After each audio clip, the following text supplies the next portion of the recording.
नमस्कार. आपण पाहता दिग्रस गर्जना न्यूज 24.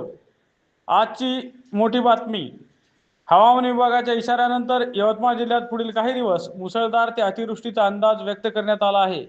यामुळे जिल्हा प्रशासन पूर्णपणे अलर्ट मोडवर गेले असून नागरिकांना सतर्क राहण्याचे आवाहन करण्यात आले आहे.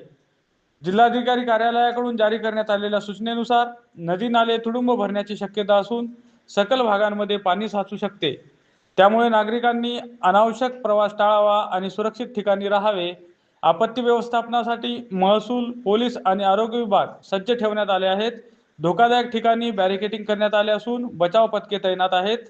शेतकऱ्यांना देखील पिकांची काळजी घेण्याचा इशारा देण्यात आला आहे. तसेच कोणतीही आपत्कालीन परिस्थिती निर्माण झाल्यास प्रशासनाशी त्वरित संपर्क साधण्याचे आवाहन करण्यात आले आहे. पुढील 48 तास यवतमाळ जिल्ह्यासाठी अत्यंत महत्त्वाचे मानले जात आहे. म्हणूनच सतर्क राहा आणि प्रशासनाच्या सूचनांचे पालन करा. या सर्व पार्श्वभूमीवर स्थानिक पालकांकडून पुढील 2 दिवस शाळेला सुट्टी देण्यात यावी असा सूर निघत आहे. बघूया यावर शासन निर्णय काय येतो ते. आमच्या चॅनलवरील पुढील बातम्याचे अपडेट पाहण्याकरिता आमच्या चॅनलला सबस्क्राईब करा, लाईक करा व बेल आयकॉनवर क्लिक करा.